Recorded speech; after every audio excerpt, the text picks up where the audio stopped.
سید احمد شہید نے جو بیعت جہاد لی اس وقت ملک میں انگریز کی حکومت تھی، جبکہ اس وقت مسلمانوں کی حکومت ہے۔ اس وقت بیعت ارشاد تو لی جا سکتی ہے، لیکن بیعت جہاد کا کیا جواز ہے؟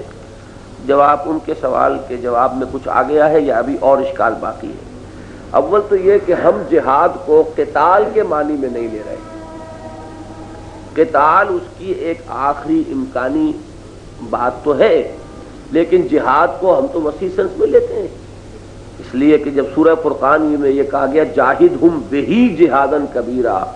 اے نبی آپ اس قرآن کے ذریعے سے ان سے جہاد کیجئے، تو قرآن کے ذریعے سے گردنیں تو نہیں کٹیں گی نا، قرآن کے ذریعے سے تو باطل کی گردن کٹے گی، نظریات غلط جو ہے ان کی گردن کٹے گی، شرک کی جڑ کٹے گی، تو وہ بھی جہاد ہے، نفس کے ساتھ مجاہدہ وہ بھی جہاد ہے۔ تو ہم تو بلکہ اس کو اب یکجا کر رہے ہیں کہ اس پورے جہاد کو ایک ہی پروسیس کی کڑیاں سمجھ کر آئیے اور بیٹھ کے بات ختم ہو گئی، وہ تقسیم تو ہم کر ہی رہے،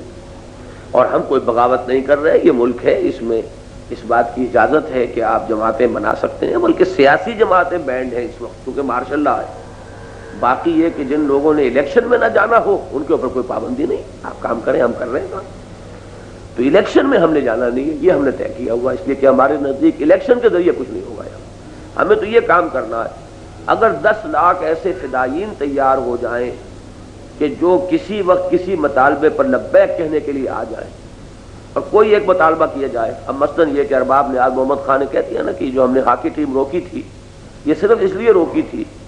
کہ وہ معیار مطلوب کے مطابق نہیں تھی، خواتین کی ہاکی ٹیم، ورنہ یہ کوئی مولویت کی وجہ سے ہم نے نہیں روکی۔ فرض کیجیے کسی وقت مرحلہ آتا ہے وہ یہ کام کرتے ہیں، ہم کہتے ہیں نہیں ہونے دیں گے،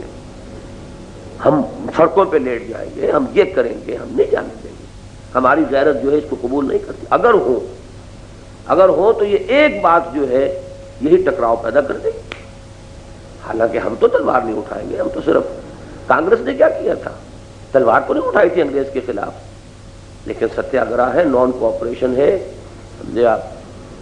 یہ طریقہ ہوتا ہے۔ لیکن یہ سب کام ہوگا کیسے؟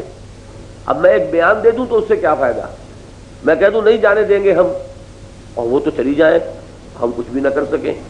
تو اس سے تو اگر ایک وہ جس کو کہتے ہیں کہ پرانی تنخواہ پہ کام کرنا ہو تو مطالبہ کرنے کا فائدہ کیا؟ ہاں مطالبہ اس وقت کرو کہ جب اتنی طاقت ہاتھ میں ہو کہ اس کو پھر آپ بروئے کار لا سکیں کہ نہیں ہونے دیں گے۔ وہ طاقت کیسے آئے گی؟ وہ میرے نزدیک اسی بیعت کی وجہ سے